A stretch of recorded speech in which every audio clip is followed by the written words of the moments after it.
When I was a young boy, I wasn't very athletic. I wasn't the kind of kid who'd be selected for team sports like basketball.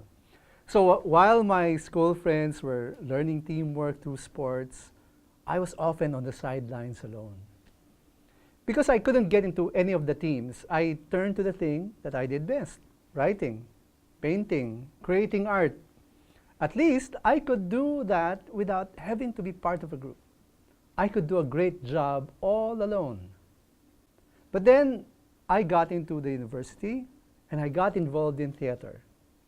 And in that community of artists, I learned what it meant to work as a team. We all had to work together to bring life to a play, all under the leadership of the artistic director. I came in and did the props. But I didn't feel like I was a lesser member of the team.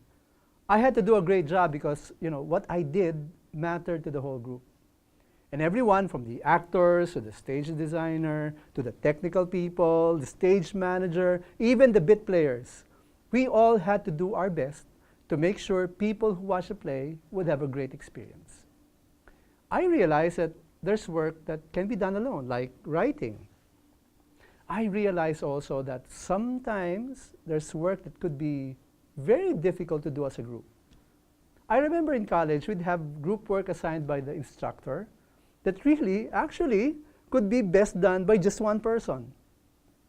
There are times when, the saying that too many cooks spoil the broth, it's true. There's work that becomes much more complicated when too many people get involved. The combined contribution of the people involved sometimes have result that is less than the sum of individual contributions. In cases like these, people involved get frustrated and are left without a sense of significant accomplishment. But then, there's work that's way too big for one person, and it needs several people working together to accomplish the task. And there are cases when people working together really have to lose themselves into the work, not worrying about who would get the credit, because it didn't matter. There are cases when the stakes are high, and everyone needs to pull together to ensure accomplishment of the greater whole. That's what we did in the theater.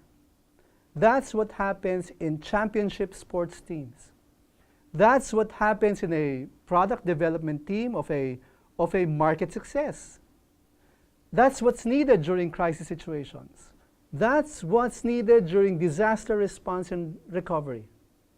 At the best of circumstances, a group of people work so well together as a team that they are able to accomplish so much more than the sum of all the contributions of each member of the team.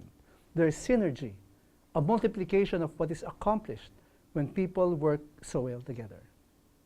To work as one unit, as a body, that is the ideal that people who follow Jesus aspire for. The great thing is that among followers of Jesus, we are actually enabled to do that by a supernatural force. The Apostle Paul said in his letter to the Corinthians, "For just as the body is one and has many members, and all the members of the body, though many, are one body, so it is with Christ. For in one Spirit we were all baptized into one body, Jews or Greeks, slaves or free, and all were made to drink in one Spirit. For the body does not consist of one member, but of many."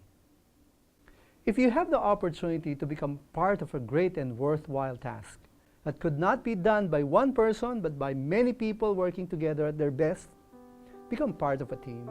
Don't hesitate to join it.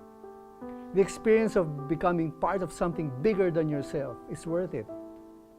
Remember that when doing a great task, especially by a great team, faith matters too.